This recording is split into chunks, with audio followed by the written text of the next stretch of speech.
Nah inilah sebuah ironi ya kan.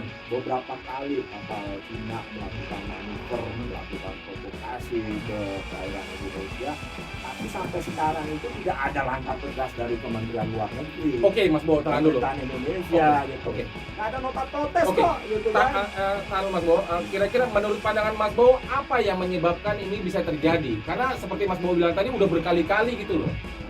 Apa kira-kira yang bisa menyebabkan ini mereka berani sekali?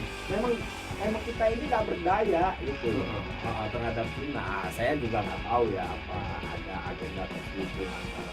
Halo, apa kabar? Salam jumpa lagi dengan gua Muda Bowo dalam program Ngopi Ngobrol Perkembangan Indonesia. Nah, gua masih tetap ditemenin sama kawan gua Mas Bowo dari Direktur Eksekutif Indo Parameter. Ingat, Direktur Eksekutif Indo Parameter. Indo Parameter. Ini yang asli. Kalau yang lain gua nggak tahu deh. Mungkin yang lain KW-nya. Jadi gini Mas Bowo, sebentar dulu. Jadi kita ngebahas hari ini tuh mengenai kedaulatan Indonesia. Nah, 2 hari 3 hari ini kita disibukkan dengan informasi berita mengenai adanya larangan mudik, ya. Larangan mudik yang diterapkan sama pemerintah sejak tanggal 6 sampai 17 Mei karena memang dibilang katanya nggak boleh. Hal ini tentunya jelas untuk menekan tingkat penyebaran COVID-19. Tapi menariknya adalah katanya kalau nggak salah ya, itu bis atau angkutan umum itu boleh keluar daerah tapi kalau ada sertifikat. Nah, itu yang pertama. Yang kedua, tempat pariwisata juga kalau nggak salah nggak boleh juga tuh. Dari Menteri Sandiaga Uno bilang katanya tempat pariwisata tutup, nggak boleh melakukan aktivitas, tapi kalau ada sertifikat boleh. Nah, ini kan menarik. Jadi artinya polemik-polemik seperti ini kan juga penting sekali kita bahas agar masyarakat juga mengerti. Tapi menariknya ada satu sisi yang lain Mas Boy yang jadi perhatian saya ini pribadi ya. Saya baca di media juga ternyata ada penerbangan yang Indonesia ke Wuhan ataupun Wuhan ke Indonesia ini dibuka nih. Oh, di saat pemerintah sedang menerapkan di saat pemerintah pemerintah sedang menerapkan kebijakan larangan mudik. Ini kan akan menjadi dilema sebetulnya. Nah, bicara soal kedaulatan Indonesia maupun bicara kebijakan yang dilakukan sama pemerintah saat ini, mending kita tanya aja langsung sama Mas Bowo. Gimana menurut pandangan Mas Bowo? Nah, ini kebijakan pemerintah ini seperti ingus bocah ya. Seperti ingus bocah, naik turun. Oke. Kita lagi nyetrika nih, ya kan, maju mundur. Oke. Absurd gitu, nggak jelas gitu. Jadi kalau memang alasannya untuk menekan laju COVID-19, ya kan, no excuse lah, ya kan. Penerbangan Wuhan ke Indonesia harusnya nggak boleh, dilarang. Apa yang menjadi kira-kira keputusan pemerintah kok gini bisa kenapa sih? Ini sebuah ironi ya. Takut apa gimana sih? Ini menunjukkan bahwa Indonesia itu seolah tidak berdaya terhadap RRC. Masih ingat nggak di awal tahun 2021 ya? Itu pemerintah sudah menerapkan kebijakan lockdown penerbangan dari luar negeri maupun ke luar negeri. Gitu.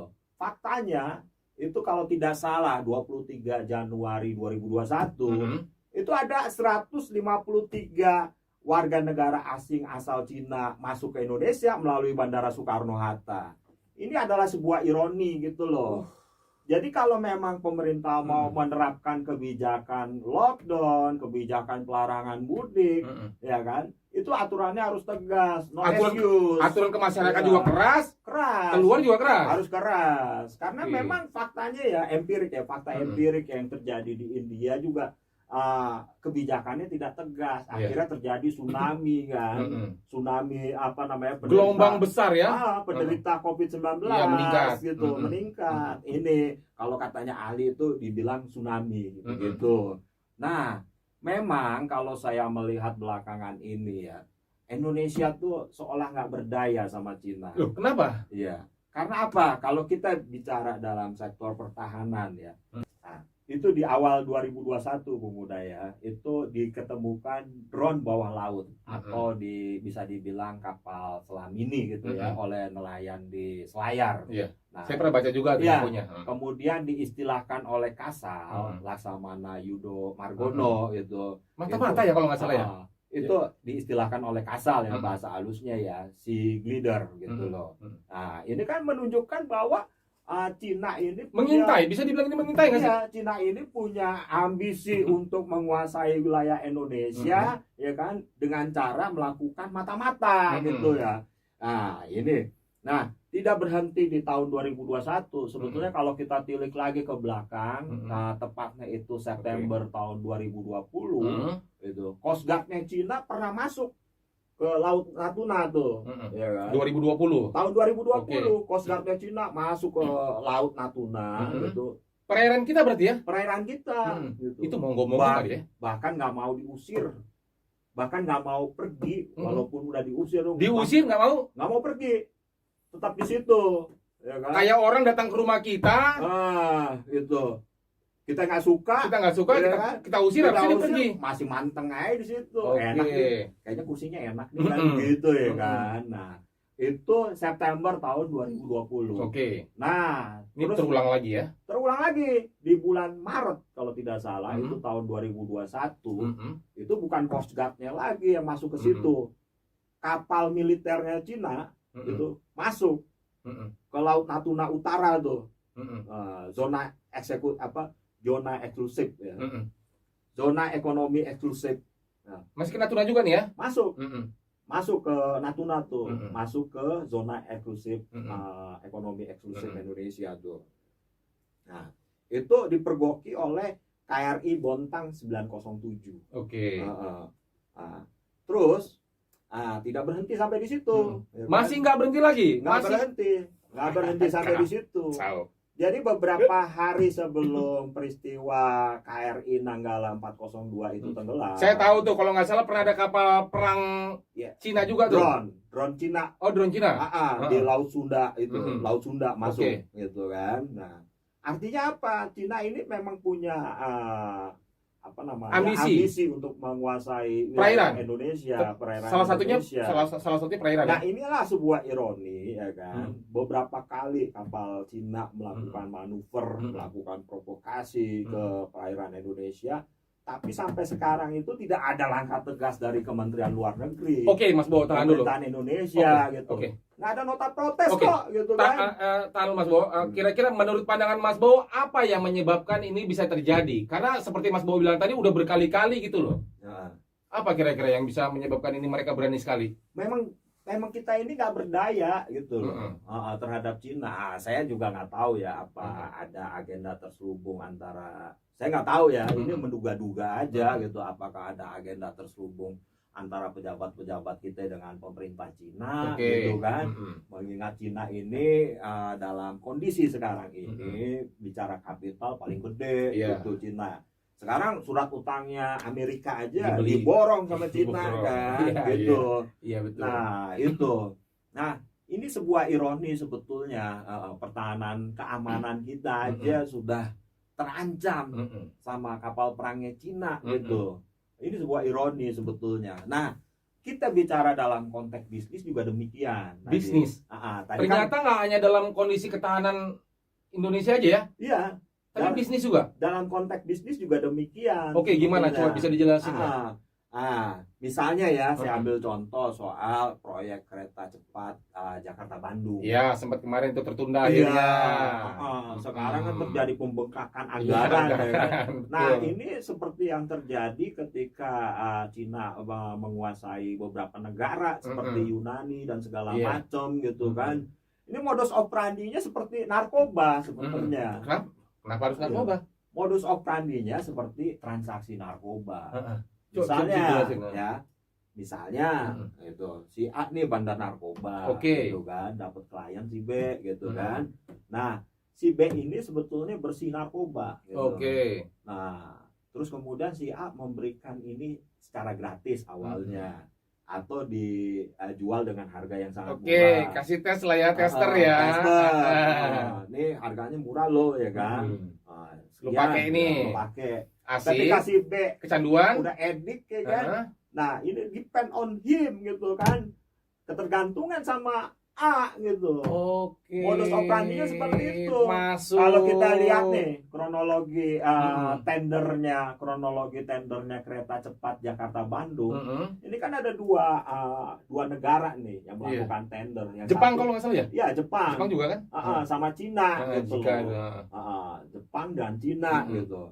Tapi modus operandinya pengusaha-pengusaha Cina yang seperti saya katakan sama Bung Buddha kan, seperti bandar narkoba sedang melakukan Transaksi. transaksi pada klien-klien yang baru gitu loh. Pertama dikasih gratis dulu atau dikasih harga murah. Oke. Ketika edik ya kan, alasannya ada aja nih bandar ya kan, untuk pendistribusiannya agak sulit bos, harus bayar ini bayar itu gitu kan, harganya jadi mahal. Nah ini yang terjadi dalam proyek kereta cepat Jakarta Bandung ya seperti ini sebetulnya, terjadi pembengkakan, proyeknya stagnan gitu, lahan-lahan habis, lahan-lahan habis.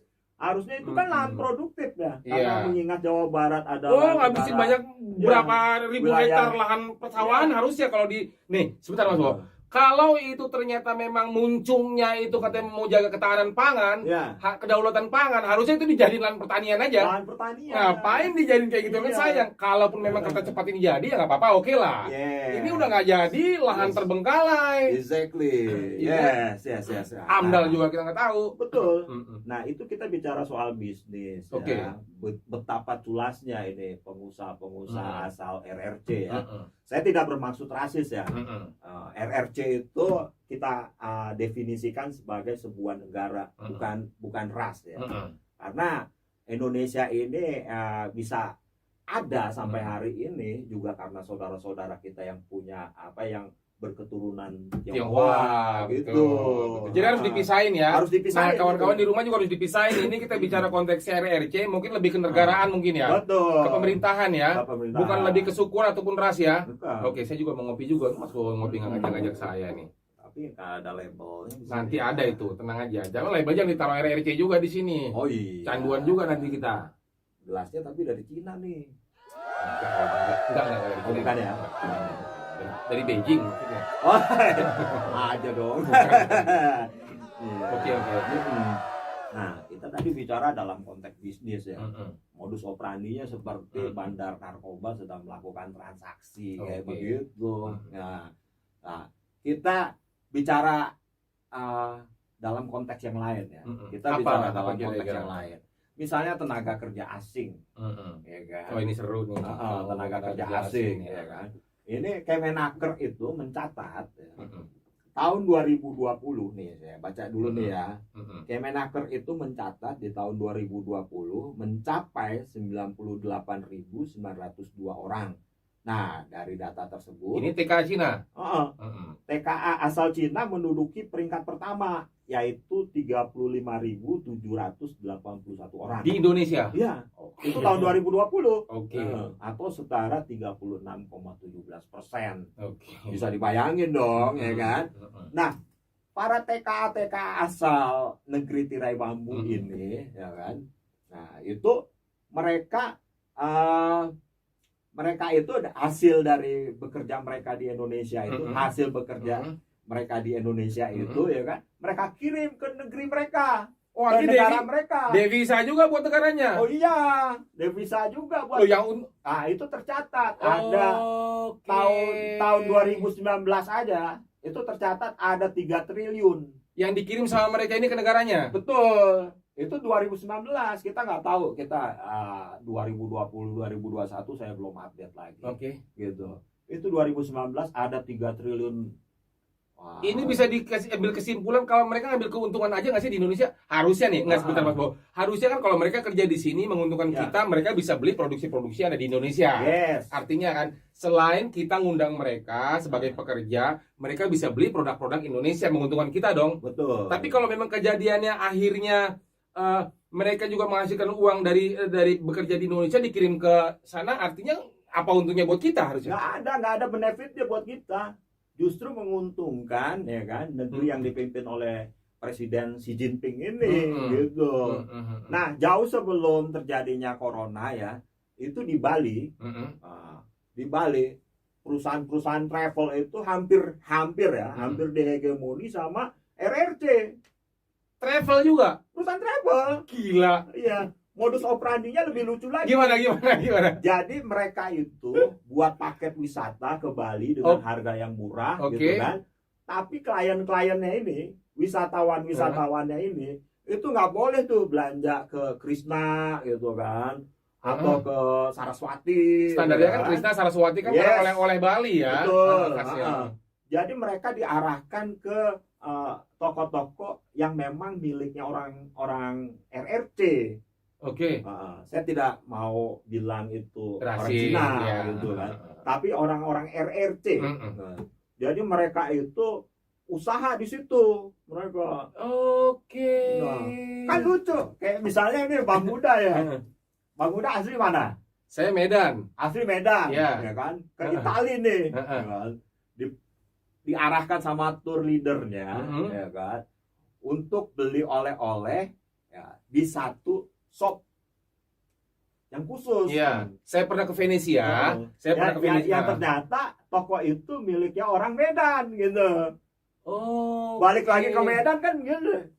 Muda, mana oleh-olehnya? Ini Namboru, ini Mak, ya kan. Alah, ini Medan pula gitu. Ya buat apa ya? Buat apa? Memang tujuannya bagus sebetulnya. Tujuannya bagus. Iya. Mungkin buat devisa kita juga, pendapatan kita Enggak, juga. apa yang kita dapat? Iya ya. Iya, kan larinya ke sana dan mereka bertransaksi itu tidak menggunakan Rupiah. Tidak.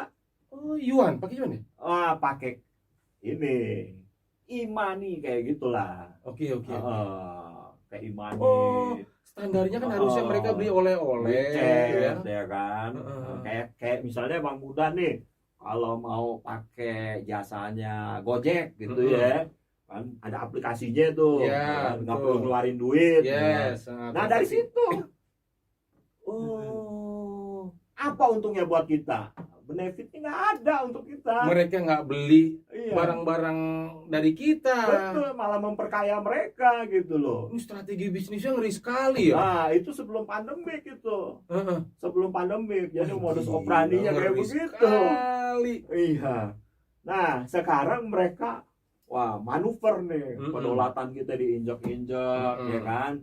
Kapal perangnya mereka nih udah masuk zona eksklusif, ya kan, ekonomi eksklusif tuh di Laut Natuna Utara gitu kan. Itu udah menginjak-injak kedaulatan kita. Mas Bowo, kita tahu bahwa Mas Bowo tadi cerita bahwa potensi RRC atau Beijing ini di Indonesia sangat dominan ya. Sehingga keputusan-keputusan yang ada sama pemerintah, aturan-aturan pemerintah ini keras kerakir sendiri, lembek ke RRC. Nah, ini menurut Mas Bowo sendiri, pemerintah ini apa sih sebetulnya? Gimana sih? Apa harusnya begini ya Bang Muda ya. Saya melihat ya bahwa situasi COVID-19 ini memang menjadi pukulan yang sangat berat buat perekonomian Indonesia. Betul. Harusnya ini bisa menjadi peluang kita gitu loh. Kenapa kita ngasih red carpet sih buat TKA asal Cina untuk masuk ke Indonesia gitu. Sedangkan pengangguran kita aja meningkat. Naik terus. Oke. Iya. Kan alangkah baiknya kita kasih kesempatan nih untuk anak-anak mahasiswa yang baru menyelesaikan studi. Betul. Untuk orang-orang yang terkena korban PHK gitu loh. Kasih kesempatan ke mereka lah gitu loh. Saya lihat tuh di Morowali aja tuh ada perusahaan tambang ya kan, mengakomodir tenaga kerja asal. Rame banget itu. Itu rame banget gitu loh. Itu menjadi sebuah ironi, kita ini seperti tikus mati di lumbung padi. Kita seperti tikus mati di lumbung padi ya. Bukan lagi kelaparan, tapi mati di lumbung padi. Padahal padi beras karena sumber daya alam kita nih kayaknya luar biasa gitu loh ya kan. Tapi kita masih kelaparan gitu. Kita ini masih sulit mencari kerja gitu loh. Jadi begini ya Bang Muda ya, saya ada cerita sebetulnya. Apa? Ini menarik nih. Ini ada cerita. Apa? Satu hari di kapal besar gitu, ada 3 etnis gitu, anak buah kapal. Yang satu dari Amerika, yang satu dari Indonesia, yang satu dari Cina gitu. Nah kemudian kapal itu diterpa gelombang besar. Oke. Sehingga harus ada yang dikorbankan begitu. Nah, kemudian orang Amerika ini bilang gitu. Jadi anak buah kapal asal Amerika ini bilang, ya kapal ini sudah terombang-ambing oleh gelombang besar. Gitu. Kapal goyang kapten. Goyang gitu. Nah, jadi uang-uang yang ada di kita harus dibuang ke laut. Oh, biar bebannya nggak terlalu biar bebannya tidak terlalu berat. berat gitu kan. Lalu ABK dari Indonesia bilang gitu, Mister, yang bener aja dong, bilang gitu kan. Negara saya ini lagi kesulitan keuangan gitu, main buang-buang aja. Anda menghina saya, bilang gitu. Anda ini menari-nari di atas penderitaan saya. Negara saya lagi kesulitan keuangan gitu. Wah, ya, sabar. Nggak usah kalau begitu, nggak usah. Yang dari Amerika bilang sabar ya. Dari Amerika. Ya, ABK ini bilang kan, gila utangnya Indonesia aja sampai 6.000 triliun lebih. Uang mau dibuang ke laut. Gila, sadis kan gitu. Nah, udah gitu orang Indonesia orang Cina bilang, ya sudah, kalian ini ribut-ribut apa yang mau dibuang. Ini aja barang-barang elektronik kita buang gitu. Orang Amerika marah. Kok yang bener aja lu mau buang barang-barang elektronik gitu. Oke. Gua aja bikin Apple, perusahaan Amerika kan, Apple. Gua aja tuh bikin Apple, iPhone, iPod lah segala macem dari negara lu. Ini barang berharga gitu kan. Jangan gitu dong gitu. Oh ya sudah, tenang, slow lah bro, ya kan. Nggak jadi gua buang nih. Pantas kan orang Indonesia orang Amerikanya sebel nih masih. Kalau gitu kita buang aja orang Cina gitu kan. Kita buang aja orang Cina deh dari kapal ini, bilang gitu. Orang Cina, jangan dong bro, orang Cina ini berharga di negeri gua, bilang gitu kan. Orang Indonesia hanya nyeletuk. Di negara gua kebanyakan tuh orang Cina. Udah overload ya? Overload. Tenaga kerja asing asal Cina ya. Membludak. Tapi ini Mas Bowo. Tapi ini Mas Bowo memang ini dilema ya. Artinya bicara soal tenaga kerja Indonesia, tenaga kerja asing asal RRC ataupun Beijing ini yang sangat banyak sekali di Indonesia ini memang sangat luar biasa. Saya itu Mas Bowo, kemarin itu saya ngobrol sama kawan juga, saya tanya bahwa dia kerja di salah satu pabrik ya, yang pabrik itu akhirnya dia memang udah pabriknya tutup ya. Karena kita tahu bahwa industri pada saat pandemi corona ini kan industri juga banyak yang tutup ya, gulung tikar ya, berbagai macam industri ya. Dia itu sebetulnya dia itu sudah dibilang kesel ya, dibilang sedih iya, terus melihat pemberitaan begitu hebatnya pemerintah memberikan karpet merah terhadap tenaga kerja asal RRC ini ke Indonesia, menari-nari segitu gampangnya mereka dapat kerja. Konon kabarnya gajinya pun lebih besar. Nah, ini menarik sekali. Sampai akhirnya masyarakat kita pun bingung mau ngapain juga. Ini bicara soal sosial ya. Ini akan akhirnya menggambarkan bahwa ini akan menjadi sebuah ketimpangan sosial di masyarakat. Ada yang tidak punya duit, akhirnya seperti itu. Kita lihat kemarin itu banyak juga kejadian-kejadian kriminal akhirnya. Ya kan, kejadian-kejadian kriminal ini kan bukan karena tanpa sebab Mas Bowo. Betul. Ya, pencurian, penjambretan, perampokan ini kan karena mereka salah satunya mereka ini karena tidak punya kerja. Tidak punya penghasilan, untuk menghidupi anak istri, keluarga, rumah kontrakan, gentengnya bocor lah, yang lantainya masih tanah, anak masih disusuin, ada yang masih baru belajar jalan. Ini kan sangat dilematis sekali. Nah, menurut pandangan Mas Bowo sendiri, kira-kira udah maksimal belum sih pemerintah ini mencurahkan kasih sayangnya sama masyarakat kita ini? Ya tadi seperti apa yang dikatakan Bang Buddha, ya kan, fenomenanya seperti itu, faktanya demikian, nggak bisa kita elakkan lagi. Memang tingkat pengangguran begitu tinggi sehingga menciptakan kriminal gitu loh, ya kan. Yang terpenting adalah bagaimana perut gua terisi gitu. Nggak peduli ini kriminal atau enggak ya? Iya, ini yang ditakuti seperti ini. Kalau pemerintah tidak menciptakan satu solusi untuk meredam pengangguran, akan menimbulkan kriminal gitu loh. Angka kriminal tuh akan semakin tinggi. Gitu. Orang tidak mungkin lah namanya begal gitu, mencuri segala macam. Kalau nggak ada sebab. Betul. Gitu. Aduh, ini kan selain itu perbuatan hina juga ini menyangkut harga diri. Harga diri. Iya. Orang Indonesia harga dirinya tinggi. Iya. Jadi jangan disalahkan karena penyebabnya adalah apa gitu ya. Enggak, kita harus telisik lagi kenapa angka kriminal tinggi. Iya, karena ini yang pemerintah tidak mampu menciptakan solusi, ya kan, membuka lapangan pekerja baru gitu, sehingga menimbulkan dampak sosial di masyarakat. Kan seperti itu. Nah, inilah sebuah ironi. Kalau kita nih mendiamkan situasi ini terus berlarut, ya kan, maka sangat memungkinkan Indonesia ini akan menjadi negara RRC bagian Indonesia. RRC bagian Indonesia. Harus ada nyaris juga kayaknya. Harus ada sikap tegas sebetulnya. Nah, sikap tegas ini kita bisa mencontoh dari founding father kita, Bung Karno. Kenapa Bung Karno? Nah, saya baru ingat tuh. Saya baru ingat. Padahal materinya tadi dia lupa, tadi baru ingat sekarang. Gimana?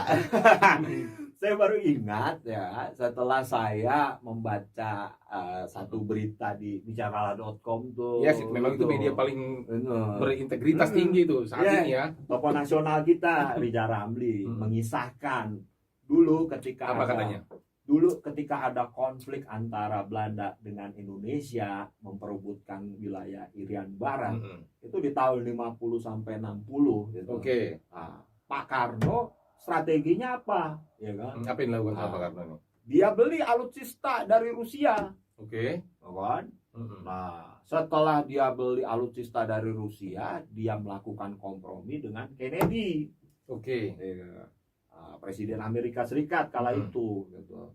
Supaya Kennedy tidak memihak Belanda kala itu. Lo macam-macam, lo tahu kan alutsista gua dari mana? Dari Rusia. Secara teknologi lebih canggih gua ketimbang lu nih. Gua gempur misalnya nih. Takutlah Kennedy. Jadi manuver Soekarno saat itu seperti itu ya? Untuk mengembalikan Irian Barat ya ke Indonesia ya? Akhirnya Irian Barat kembali ke pangkuan Ibu Pertiwi. Manuvernya Soekarno. Harusnya manuver ini bisa diikutin sama pemerintah nih. Betul. Makanya tidak sembarangan Soekarno ya kan menciptakan Trisakti. Berdaulat di bidang politik, berdikari di bidang ekonomi, dan berkepribadian di bidang budaya. Itu Soekarno tegas sikap caranya dia begitu. Karena Indonesia itu sudah menganut politik bebas aktif, tidak memihak manapun gitu. Nah, Soekarno jelas. Nah, sekarang ini sebuah ironi, kita diprovokasi sama Cina diam aja, nggak ada nota protes dari Kementerian Luar Negeri. Ini sebuah ironi dan akan terus terjadi. Kalau nggak ada ketegasan akan terus terjadi. Nah, itulah. Aduh, udah berkali-kali ini memalukan Mas Bowo. Saya jujur ya. Saya melepaskan aktivitas saya dari segala macam sebagai bangsa Indonesia, sebagai bagian dari masyarakat Indonesia. Saya malu sekali melihat kelakuan para pejabat kita ini yang benar-benar sepertinya takut, tunduk, takluk, malu dan malu-maluin. Betul. Sepertinya kita tidak menggambarkan sebagai bangsa yang besar gitu loh. Seperti yang dilakukan sama Soekarno. Caranya elegan sekali tuh. Saya jadi tambah apa ya? Ini ganas sih. Yang saya khawatirkan, saya ini selalu belajar dari empirik ya. Saya selalu belajar dari empirik. Yang saya khawatirkan itu, kalau Pak Jokowi terus-menerus memberikan privilege buat RRC untuk berinvestasi, memprovokasi, kemudian tidak ada nota protes gitu kan. Nah, seolah kita tunduk, semakin hancur kita sebetulnya. Ya, harusnya belajar dari pengalaman dari eranya Pak Karno. Seperti itulah yang saya lihat.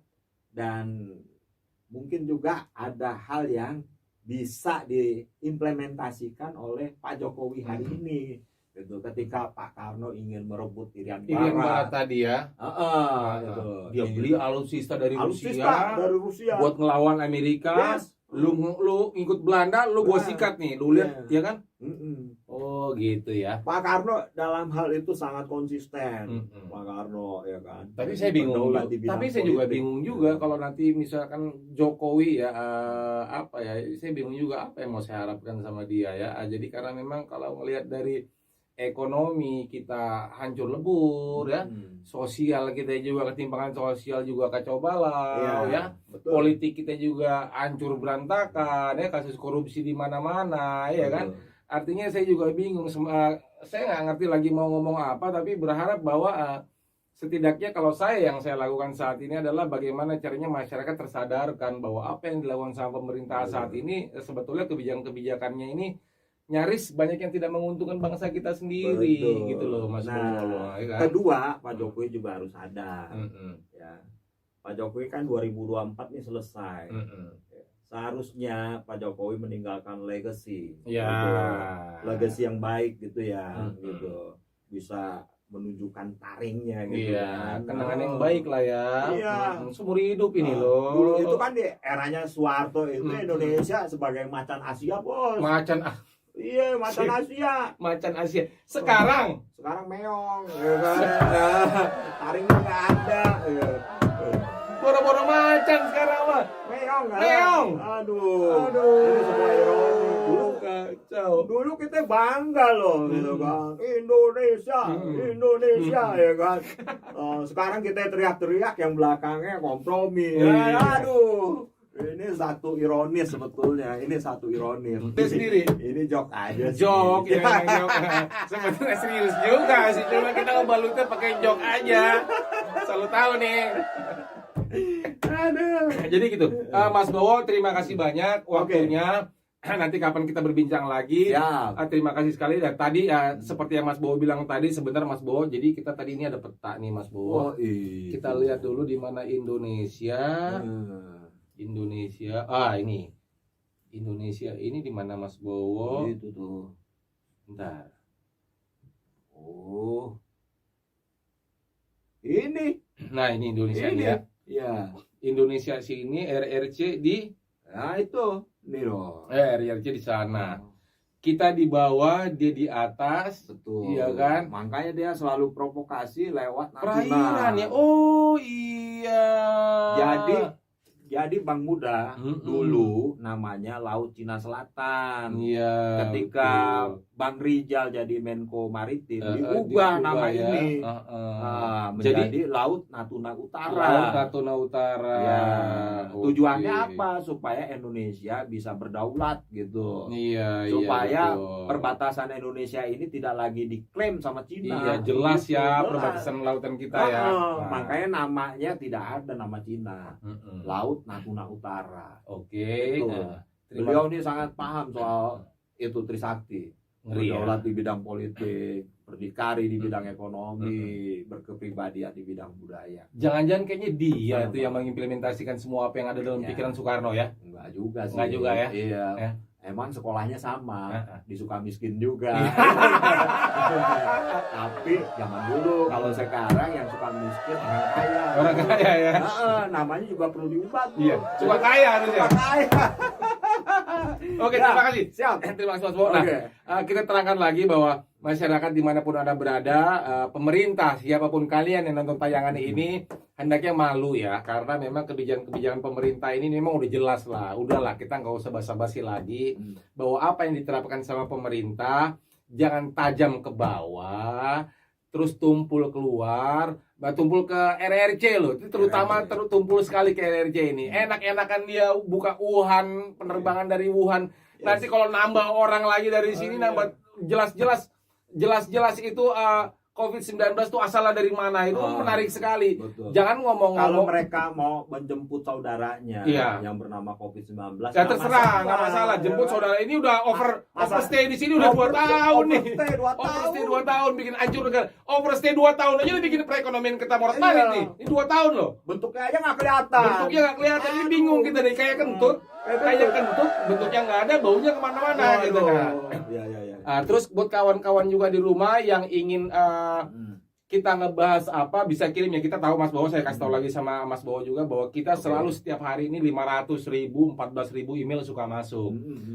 Ingin ngebahas ini, ini termasuk salah satu kawan-kawan di rumah juga ini ngebahas soal kedaulatan Indonesia ini, soal karena memang email dari kawan banyak sekali masuk. Oh, kebanyakan itu ya. Kita screening. Resah ya mereka ya sebetulnya ya. Kita screening dari sekitar 17.000 email masuk ke kita screening Dari 17.000 tuh kalau nggak salah 12.700 itu minta bicara soal kedaulatan Indonesia. Makanya hari ini kita ngebahas soal itu. Siap. Nah, terus jangan kemana-mana, tetap saksikan Ngopi Ngobrol Perkembangan Indonesia bersama gua Muda. Bowo. Guys, thank you. Ternyata emang gitu. Emang asli sekali ya, luar biasa. Ini udah benar-benar memalukan ini sebenarnya ya. Iya benar-benar. Iya. Kayaknya kita takut sekali gitu ya. Sektor pariwisata tidak ada korupsi sebenarnya. Pariwisata apa segala macam. Aduh, benar-benar itu kacau. Ini aturan-aturan yang dikasih sama kita juga nih ngeri sekali. Nih kemarin itu Menteri Sandiaga Uno itu bilang katanya mau siap tempat pariwisata yang ada seperti kita. Aduh, itu dia. Ini kacau bener, luar biasa ini. Aduh, aturan apa yang bikin pemerintah ini benar-benar luar biasa. Kalau mau curhat, mau kasih tahu kita, mau tanya sama kita, tanyalah sama kita ya, biar kita bantuin ya. Gini loh cerita yang benar ya kan. Kita selalu memberikan solusi. Kita ngasih solusi kok, kita nggak intrik, kita nggak nyinyir ya kan, nggak jahat kita, iya kan. Kalau kesulitan di ekonomi tanya sama kita ya kan. Kita pakar segala pakar loh Mas Bro. Ekonomi kita pakarnya, politik itu juga pakarnya, sosial pakarnya kita, budaya kita pakarnya. Tapi ini salah menyebut satu huruf aja ya kan. Satu huruf itu juga fatal tuh. Misalnya Antara